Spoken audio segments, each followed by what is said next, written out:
Good morning students.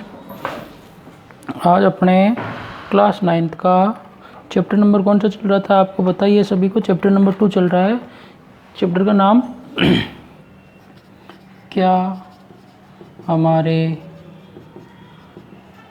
आसपास के पदार्थ शुद्ध हैं। क्या हमारे आसपास के पदार्थ शुद्ध हैं, इनके बारे में अपन पढ़ रहे थे। तो अपन ने चैप्टर नंबर 2 इसके अंदर अपन पढ़ रहे थे। चैप्टर नंबर 2 के अंदर तो लास्ट क्लास तक अपन ने पढ़ा था पृथक, ये मिश्रण में घटकों को पृथक करने की विधियां पढ़ी थी, है ना। कि जो प्रकृति से अपन को प्राप्त होते हैं पदार्थ, उनके अंदर क्या होती है, विभिन्न प्रकार की अशुद्धियाँ मिली हुई होती है उनको शुद्ध करने के लिए। तो इसके अंदर अपन पढ़ रहे थे मिश्रण में घटकों का पृथक्करण। मिश्रण में घटकों का पृथक्करण पढ़ रहे थे अपन, जिसके अंदर अपन ने कई प्रकार की विधियां पढ़ी थी, जिसके जो अपन को प्रकृति से प्राप्त होती है वस्तुएं, ये पदार्थ, वो तो सारे क्या है, उसके अंदर खूब प्रकार के पदार्थ मिले हुए होते हैं। जैसे अपन किसी की भी बात करें, कोई भी पदार्थ लेते हैं तो वो प्योर पदार्थ नहीं मिलता, अपन को उसको शुद्ध करना पड़ता है विभिन्न संयंत्रों से, विभिन्न प्रक्रमों के द्वारा। तो अपन इसी के आधार पर पढ़ रहे थे कि विधियाँ, जिसके अंदर शुद्ध करने की विधियाँ पढ़ रहे थे। सबसे पहले अपन ने वाष्पीकरण के अंदर पढ़ा था, फिर उसके बाद में अपन ने इसके अंदर पढ़ी थी आपके वाष्पीकरण के अंदर निस्यंदन, छानकर, है ना, उद्रूपातन की पढ़ रहे थे अपन। इसके अलावा अपन ने पढ़ी थी खूब सारी विधियाँ, जिसके अंदर छानने की विधियाँ हैं, आसवन विधि है।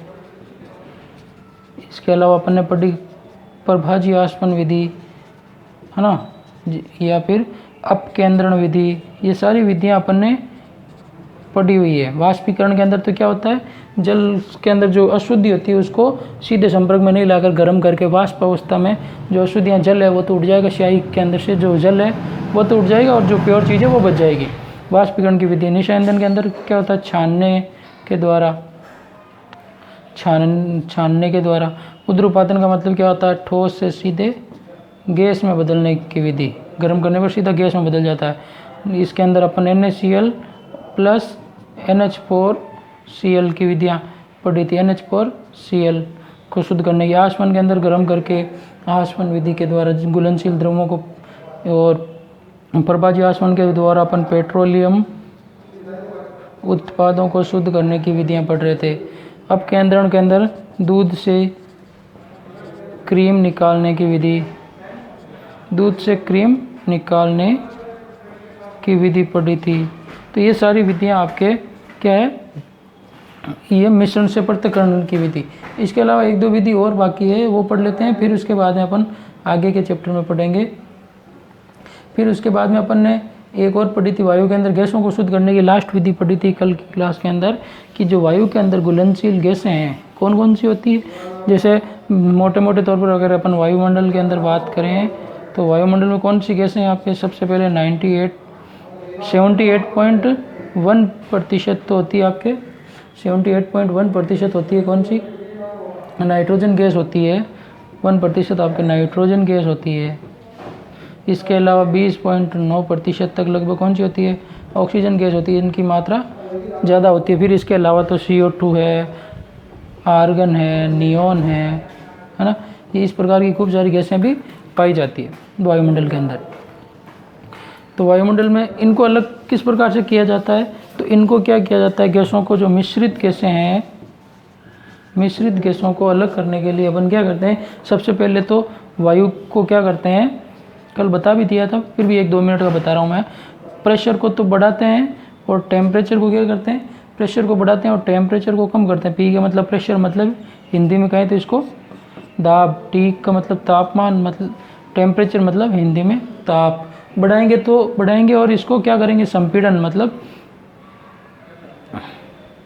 संपीड़न का मतलब क्या होता है, दबाना, कंप्रेस करना। संपीड़न करके इसको ठंडा करेंगे, संपीड़न एवं ठंडा करेंगे तो ये द्रव अवस्था में आ जाएगी। फिर द्रव्य वायु को क्या करेंगे अपन, प्रभाजी आसवन के स्तंभ में डालेंगे। प्रभाजी आसवन स्तंभ में डालेंगे। तो धीरे धीरे वायु गर्म होगी और विभिन्न ऊंचाइयों पर अलग अलग क्वथनांक पर क्या होगी, ये अलग अलग क्वथनांक पर अलग अलग होने लग जाएगी। अलग अलग क्वथनांक पर, जैसे अपन ने कल बात भी की थी, जैसे ऑक्सीजन कितने क्वथनांक पर अलग होती है आपके, ऑक्सीजन होती है कितने क्वथनांक पर, ऑक्सीजन होती है आपके 183 -183 डिग्री सेल्सियस पर।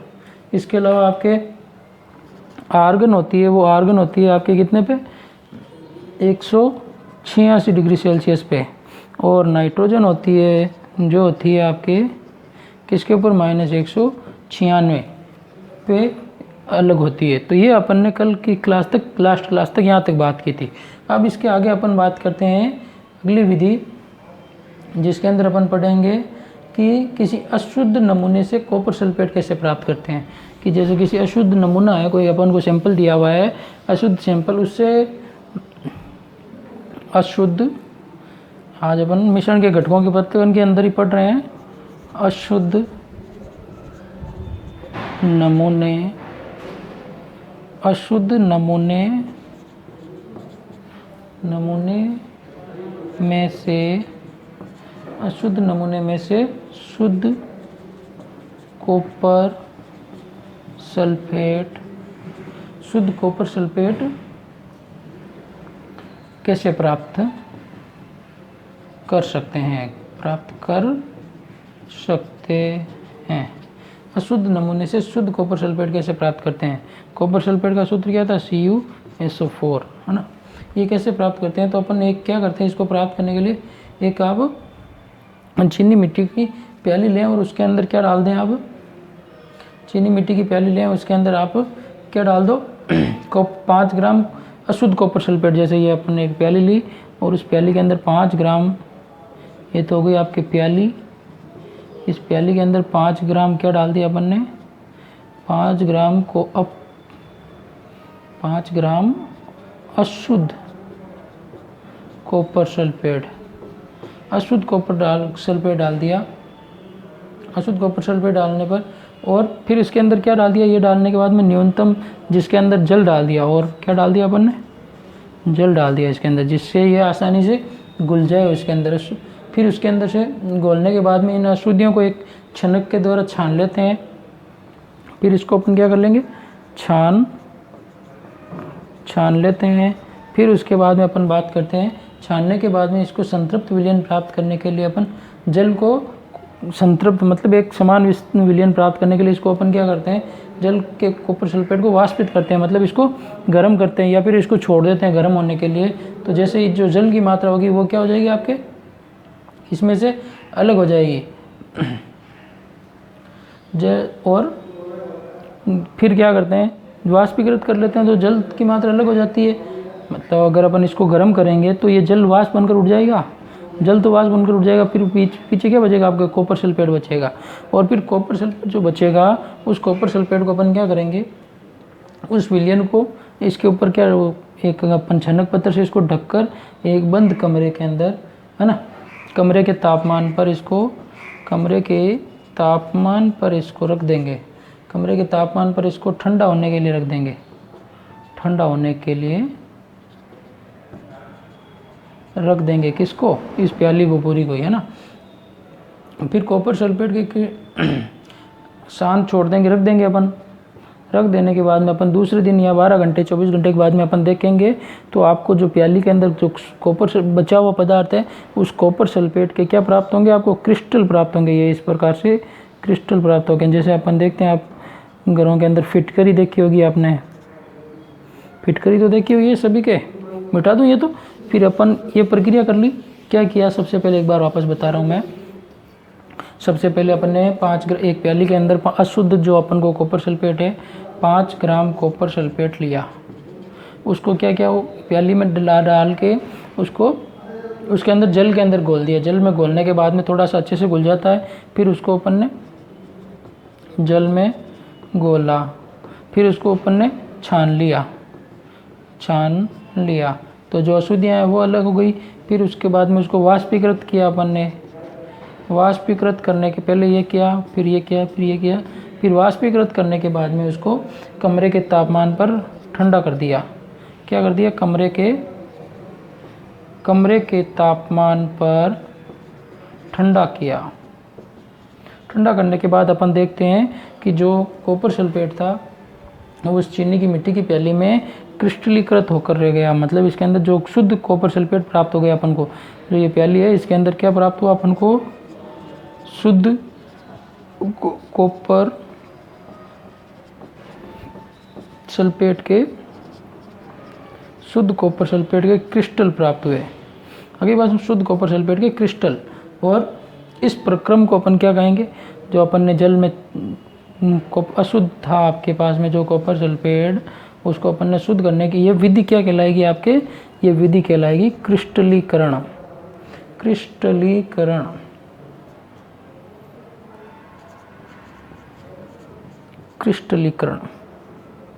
ये विधि कहलाएगी आपके क्रिस्टलीकरण। आगे बात समझ में, जिसके अंदर क्रिस्टल बनते हैं। अब क्रिस्टल क्या होते हैं, क्रिस्टल होते हैं जैसे आपने फिटकरी देखी होगी, फिटकरी जानते हो, एलम है ना, एलम। उसके अंदर फिटकरी के अंदर आपने देखा होगा कि फिटकरी देखी हुई सभी के घरों में मिल जाएगी, नहीं तो नाई की दुकान पर शेविंग करता तो वो बाद में लगाता। आप देखना है फिटकरी जो जल को, जैसे जल के अंदर खूब सारी अशुद्धियाँ घुली हुई होती है, आपके पानी का टैंक है तो उसके अंदर अगर अपन फिटकरी डालकर घुमाते हैं तो जो मिट्टी के कण हैं या अशुद्धियाँ हैं वो नीचे तली में बैठ जाती है और शुद्ध पदार्थ ऊपर रह जाता है ना, जल। तो फिटकरी उसके अंदर काम आती, जल शोधन के अंदर काम आती है। क्या काम आती है, जल शोधन में काम आती है फिटकरी। तो फिटकरी की बात करें, फिटकरी को अगर अपन तोड़ेंगे तो उसके अंदर आपको देखेंगे कि क्रिस्टल प्राप्त होंगे। क्या होंगे, फिटकरी क्रिस्टलीय रूप में होती है, क्रिस्टल प्राप्त होते हैं अपन को फिटकरी के। उसी प्रकार कॉपर सल्फेट के भी अपन को क्या होंगे, नुकीले क्रिस्टल। कैसे होते हैं, नुकीले होते हैं, नुकीले है ना, नुकीले क्रिस्टल प्राप्त होंगे। जैसे और अगर आप बात करें तो क्रिस्टल जैसे नमक है, नमक क्या क्रिस्टलीय रूप में होता है, जैसे सब्जी में डालते हैं ना अपन नमक, वो क्रिस्टलीय रूप में होता है। इसके अलावा आपने देखी होगी मिश्री तो खाई हुई है ना सभी के, तो मिश्री के अंदर भी अपन उसको तोड़ते हैं तो उसके क्रिस्टल प्राप्त होते हैं। ये सारे क्रिस्टलीय रूप हैं। तो कॉपर सल्फेट को अपन ने किस विधि के द्वारा शुद्ध किया, क्रिस्टलीकरण की विधि के द्वारा। आई बात समझ में, क्रिस्टलीकरण की विधि। तो ये आपके मिश्रण के घटकों को पृथक करने की विधियाँ हैं। और क्रिस्टलीय विधि का प्रयोग किसमें करते हैं अपन, ठोस पदार्थों को शुद्ध करने में किया जाता है। इसका उपयोग किसके अंदर किया जाता है, आपके कॉपर सल्फेट क्या है, ठोस अवस्था में है। तो इसको क्रिस्टलीकरण विधि का उपयोग किसके लिए करते हैं अपन, ठोस पदार्थों को शुद्ध करने में, ठोस पदार्थों को शुद्ध करने में करते हैं। ये ध्यान रखें, करने के लिए करते हैं। और इसी विधि के द्वारा समुद्री नमक होता है ना, जो खारे पानी के अंदर नमक घुला हुआ होता है, उस समुद्री नमक को किस विधि के द्वारा शुद्ध किया जाता है, क्रिस्टलीकरण की विधि के द्वारा ही शुद्ध किया जाता है। ये ध्यान रखें। इसके अलावा इसके अंदर जो खूब सारी अशुद्धियाँ मिली हुई होती है, उसके अंदर उस नमक को क्या करते हैं, कैरियाँ बनाकर डाल देते हैं। और जो जल होता है वो जल तो क्या होता है, उनके अंदर से वाष्पीकृत होकर उड़ जाता है और पीछे वो नमक बच जाता है। इसको विघटित करने के लिए और इस क्रिस्टलीकरण की विधि के और उपयोग क्या है, पहला तो समुद्री नमक को इसके द्वारा शुद्ध किया जाता है। इसके अलावा अशुद्ध फिटकरी, ये उपयोग हैं इसके। पहला तो समुद्री नमक को शुद्ध करना, और दूसरा है अशुद्ध जो फिटकरी होती है, अशुद्ध फिटकरी को भी किस विधि के द्वारा, अशुद्ध नमूने के फिटकरी को भी इस विधि से पृथक शुद्ध किया जाए, फिटकरी को शुद्ध किया जाता है। किस विधि के द्वारा, इसी विधि के क्रिस्टलीकरण की विधि के द्वारा। तो इस प्रकार से अपन ने इसकी खूब सारी विधियां पढ़ी है। मिश्रण के घटकों को शुद्ध करने की खूब सारी विधियां पढ़ी थी, जिसके अंदर मैंने आपको कल पिछली क्लास का तो अभी बता ही दिया था कि कौन कौन सी विधियाँ, वाष्पीकरण की विधियाँ, अपकेंद्रण की विधि, इसके अलावा आसवन विधि, प्रवाजी आसवन विधि, क्रिस्टलीकरण विधि है ना, क्रोमेटोग्राफी विधि, रंग में से स्याही को अलग करने की विधियाँ। तो ये मिश्रण के घटकों को पृथक करने की सारी विधियाँ अपन ने पढ़ ली है। मिश्रण के अंदर एक बार वापस बता रहा हूँ मैं, जो पढ़ी हुई है, वाष्पीकरण, जो अपन ने पढ़ी है इंपॉर्टेंट है, क्वेश्चन बनते हैं इनमें से। वाष्पीकरण, निस्यंदन, फिर उसके बाद में अपन ने पढ़ी अपकेंद्रण, फिर उसके बाद में पढ़ी अपन ने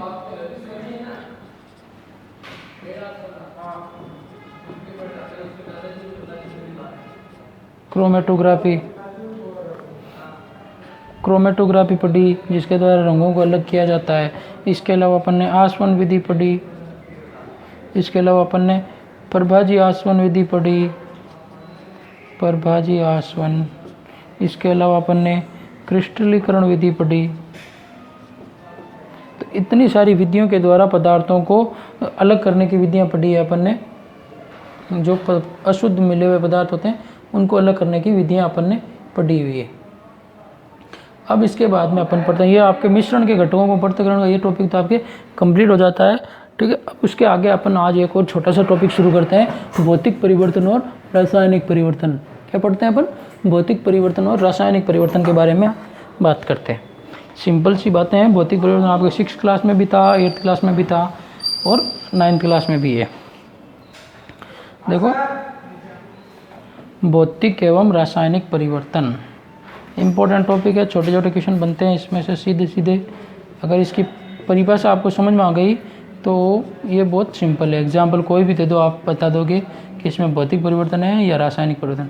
इसके अंदर क्वेश्चन बनते हैं कि जैसे अपन कागज़ को जलाते हैं तो इसमें भौतिक परिवर्तन हो रहा है या रासायनिक परिवर्तन हो रहा है ना। तो इस प्रकार के क्वेश्चन बनते हैं इसके अंदर। जैसे अपन बर्फ़ से जल बनाते हैं तो इसमें भौतिक परिवर्तन है या रासायनिक परिवर्तन है। दूध से क्या बनाते हैं अपन, इन सब के अब आप अभी बता दोगे, आप खुद बताओगे कि इसमें भौतिक है या रासायनिक है। एग्जाम्पल जो मैं बता रहा हूँ, दूध से दही बनाने में कौन सा परिवर्तन है? भौतिक परिवर्तन है या रासायनिक परिवर्तन है? इसके अंदर कौन सा परिवर्तन है? रासायनिक परिवर्तन है। अभी मैं आपको उसकी परिभाषा बताऊंगा तो आप खुद बता दो कि रासायनिक कैसे है और भौतिक कैसे है। देखो, एग्जाम्पल की अगर बात करें अपन या फिर इनकी परिभाषा की बात करें, भौतिक है फिजिकल एंड केमिकल चेंजेस, जिसके अंदर सबसे पहले भौतिक परिवर्तन।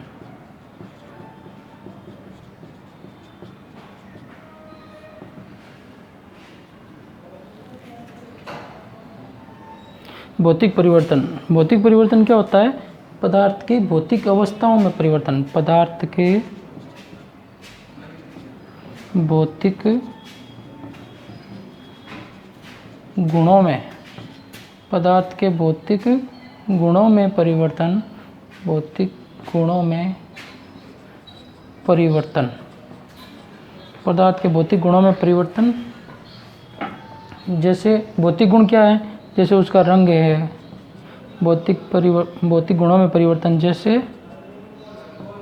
क्या हो गया आपके रंग, इसके अलावा आपके उसकी कठोरता, इसके अलावा उसके बहाव, घनत्व, इसके अलावा उसका गलनांक, क्वथनांक, ये सभी क्या है उसके गलनांक, क्वथनांक इत्यादि, ये सभी क्या है आपके उसके भौतिक गुण। भौतिक गुणों में परिवर्तन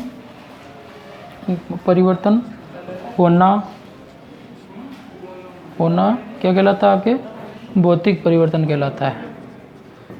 भौतिक परिवर्तन कहलाता है, भौतिक परिवर्तन कहलाता है, ये ध्यान रखें। और ये परिवर्तन क्या होता है? अस्थायी परिवर्तन। ये सबसे इम्पोर्टेंट गुण है, इसका फैक्टर है कि ये परिवर्तन क्या होता है? अस्थायी परिवर्तन है।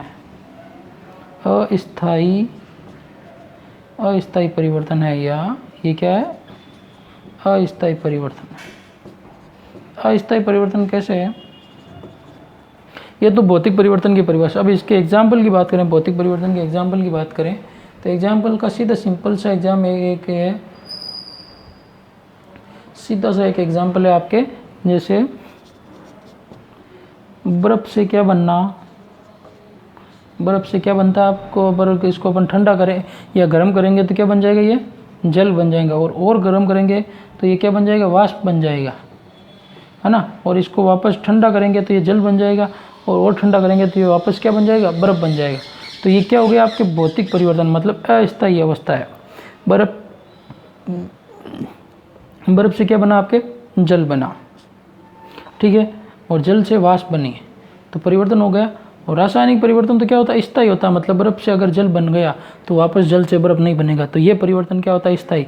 लेकिन ये तो अस्थायी परिवर्तन है, जिसके अंदर बर्फ से क्या बन रहा है, जल बन रहा है, अस्थायी परिवर्तन। और जल से अगर अपना वापस इसको ठंडा करेंगे तो ये क्या हो जाएगा, बर्फ बन जाएगा। तो ये इसका सीधा सा एग्जाम्पल अस्थायी परिवर्तन और इसकी भौतिक अवस्थाओं में परिवर्तन होना, मतलब इसके जैसे ये ठोस अवस्था से द्रव अवस्था में आ गया, द्रव से वाष्प अवस्था में आ गया, गैस अवस्था में। बर्फ तो क्या है, ठोस सॉलिड स्टेट है, जल क्या है, इसकी द्रव अवस्था है, और वाष्प क्या है, गैस अवस्था। तो इस प्रकार से इसकी भौतिक अवस्थाओं में परिवर्तन होता है। लेकिन रासायनिक संगठन में कोई परिवर्तन नहीं है, ये जल का जल ही रहेगा। इसका रासायनिक सूत्र आप बर्फ बनाओगे तो ये H2 रहेगा, वाष्प बनेगा तो H2 और जल रहेगा तो H2। तो इसके क्या रासायनिक संगठन में कोई परिवर्तन नहीं हुआ, लेकिन भौतिक अवस्थाओं में परिवर्तन हो गया। तो ये परिवर्तन कौन सा हो गया आपके, भौतिक परिवर्तन। और अब रासायनिक भौतिक परिवर्तन समझ में आ गया, जिसके अंदर भौतिक गुणों में परिवर्तन होता है, रासायनिक संगठन अपरिवर्तित रहता है। और ये सबसे इम्पोर्टेंट है कि ये अस्थायी परिवर्तन, जैसे बर्फ से जल बनना, जल से वाष्प बनना। अब दूसरा आता है आपके रासायनिक परिवर्तन। दूसरा क्या है, रासायनिक परिवर्तन। नंबर 2 है आपके रासायनिक परिवर्तन। अब रासायनिक परिवर्तन सीधा इसका उल्टा है, जिसके अंदर क्या होता है, भौतिक अवस्थाओं में परिवर्तन नहीं होता है, लेकिन क्या हो जाता है, रासायनिक गुणों में परिवर्तन हो जाता है। रासायनिक गुणों में, भौतिक अवस्थाएं समान, लेकिन रासायनिक गुणों में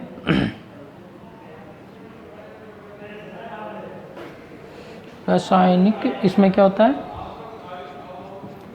रासायनिक संगठन में परिवर्तन होता है। रासायनिक संगठन में परिवर्तन होता है, जिसे अपन क्या कहते हैं, रासायनिक परिवर्तन। रासायनिक परिवर्तन कहते हैं। अब इसके, और ये क्या सबसे इम्पोर्टेंट बात, ये स्थायी परिवर्तन है। कौन सा परिवर्तन है, स्थायी परिवर्तन है। इसका एक एग्जाम्पल बताऊँ मैं आपको, सबसे अच्छा एग्जाम्पल जो आपको आसानी से समझ में आ जाएगा और डेली काम में लेते हैं आपकी एग्जाम्पल। इसके अंदर अपन बात करें,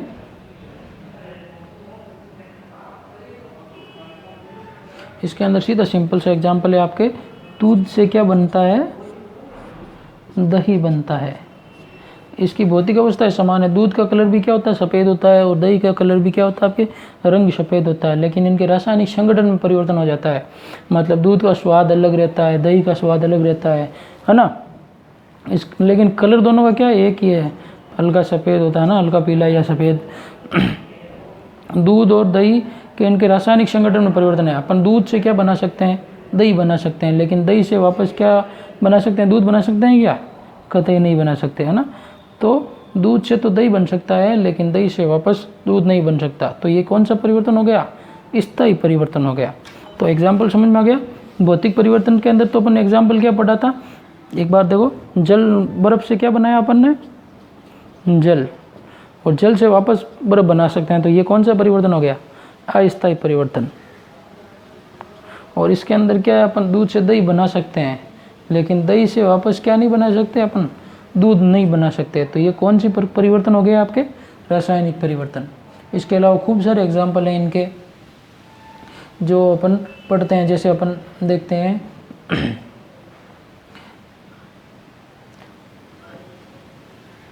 लोहे पर जंग लगना, है ना, लोहे पर जंग लगना, ये भी आपके इससे संबंधित एग्जाम्पल हो जाएगा। इसके अलावा कागज़ का जलना, कागज़ का जलना, या फिर कागज़ ले लो, या फिर आप लकड़ी ले लो, लकड़ी का जलना। कागज़ को अगर अपन जलाएंगे तो उसकी क्या बन जाएगी, आपके वो राख बन जाएगी। उस राख से अपन वापस कागज़ नहीं बना सकते। या फिर लकड़ी को जलाएंगे तो उससे कोयला बन जाएगा, उस कोयले से अपन वापस लकड़ी थोड़ी बना सकते हैं, है ना। तो ये आपके किसके संबंधित हो गए, आपके रासायनिक संगठन से संबंधित हो गए। और इसके अलावा लोहे पर जंग लगना है, ये सभी किससे उदाहरण हो गए, आपके रासायनिक संगठन के रासायनिक परिवर्तन के एग्जाम्पल हो गए। तो इस प्रकार से ये आप, इसके अलावा आप खूब एग्जाम्पल आप देख सकते हैं जिसके भौतिक अवस्थाओं में परिवर्तन होता है, वह परिवर्तन तो भौतिक परिवर्तन और अस्थायी परिवर्तन, और जिसके रासायनिक संगठन में परिवर्तन होता है तो वो कौन सा परिवर्तन है, रासायनिक परिवर्तन और स्थायी परिवर्तन है, ये ध्यान रखें आप। इससे स्थायी परिवर्तन है, दूध से दही बनना, कागज़ का जलना है ना, ये सभी क्या हो गए आपके रासायनिक परिवर्तन के एग्जाम्पल हो गए।